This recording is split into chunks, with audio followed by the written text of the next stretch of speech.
welcome. Today we're going to be talking about Raven of the Inner Palace. Um, it was meh to me, to be honest. I know most people that watched it really enjoyed it, but I don't know. I didn't see the point at the end, really, of everything. So it's about, Jusetsu is the Raven consort, and, the Raven consort, is supposed to just live in the inner palace secluded and never see the emperor, even though she's a consort, because she has like special powers. And you end up finding out that basically this god or two gods that supposedly created the world. Like one was sun and one was moon, I believe. Basically, one became the emperor's lineage and one became the raven lineage, and then the raven's consort's power is passed from like one to another that's randomly picked by like the being that lives inside her. So like a magic arrow appears over the hut of who's going to be the next Raven consort. Um, and the emperor, his seat was basically stolen by the Empress Dowager who killed his mom. Um, so he comes and reclaims his seat and has her executed. And then he comes and visits the Raven consort, which he's really not supposed to do. And he wants to change the law and make it so she's not lonely because he feels bad for her. And she's just like, go away, I'm the Raven consort. But he wants to be her friend and he never goes away. And then she slowly makes some more friends and learns to care about her friends. Um, the main character is Jusetsu, who is the Raven consort. She's she's kind of tsundere. The emperor gives her gifts, and she's just like, "I'll take it, I guess." But she's really cute. She's honestly one of my favorites. She really is kind, and she tries to hide her kindness. And she's just really beautiful and not afraid to go undercover and investigate things. And Gao Jun is the emperor. He doesn't develop much. He's very kind too. He wants to become her friend, and he's pretty pushy and always giving her gifts and stuff, but he also is protective of her. And then there's Juju, who Jusetsu meets while undercover, and she ends up becoming her lady in waiting, which the Raven consorts never had a lady in waiting before. Uh, and Juju's just a sweetheart. She's always trying to help Jusetsu and worries about her. Um, and there's a duck consort who also like wants to push her friendship on Jusetsu and breaks through her icy exterior. And there's a bunch of eunuchs that they have their various roles, but they're not very. They don't do all that much, and I don't remember their names, and I don't know. It's just they're not very focused on.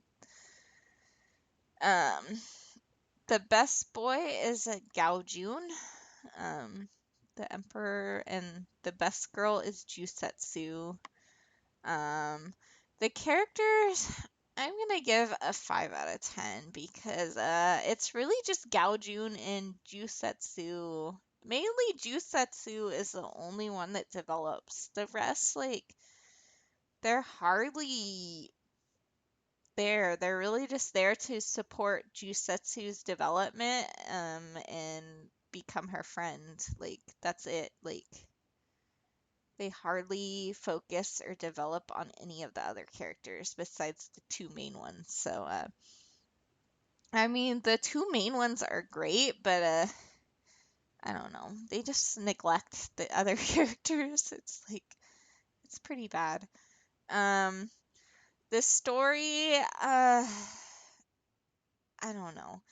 It's the first half or more like just felt like filler. Every episode was Jusetsu's investigating a mysterious spirit that needs to be passed on. And that was it.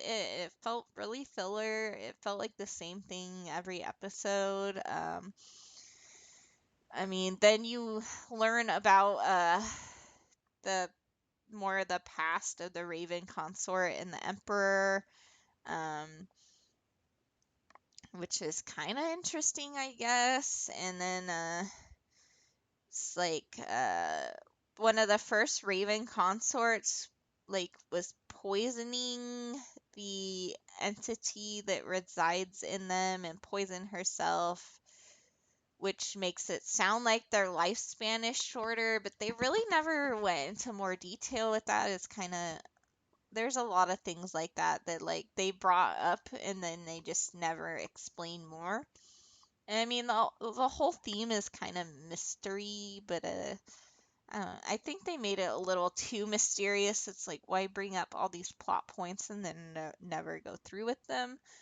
Um, and then there's like an assassin crow guy that comes after her. And Gao Jun protects her and they defeat him, but he's like the Raven's brother, like the entity Raven's brother, and they don't really explain that. And like he's like, I can come back after you. This is just a doll. And then the head of the like archive basically is the one that let the assassin in, which they discover, and he wants to kill Jusetsu because she has people around her, and the last Raven consort died alone, which was like her master, and he was friends with her before she became the Raven consort, and he like tries to kill her, but then they're like, "Hey, you know that Jusetsu was her savior and like the one person she had for company at the end, and she loves her." And then he's kind of just like, "Oh, you're right. Why am I doing this?" And was he retired, and it was weird. That was I don't know. I don't know. The story's a 4 out of 10. Like, really, by the end, all I wanted was Jusetsu and Gaojun to kiss.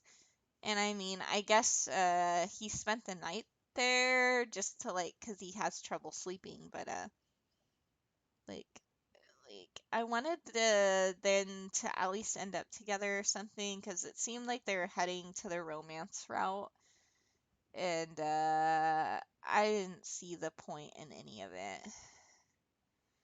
Um, And the world building, it's basically just the palace, is it? There's other countries where the assassin guy's main body is or whatever, but that's it.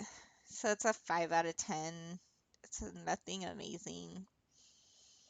Um, so overall, I'm gonna give this anime a 5 out of 10. It was nothing amazing. Like it would have scored higher if there was more romance at the end between Gaojun and Jusetsu, which there wasn't. So that's what it's getting. It was just weird. All right. Well, thank you for stopping by, and I will see you next time. As always, if you enjoyed this, like and subscribe. See you later.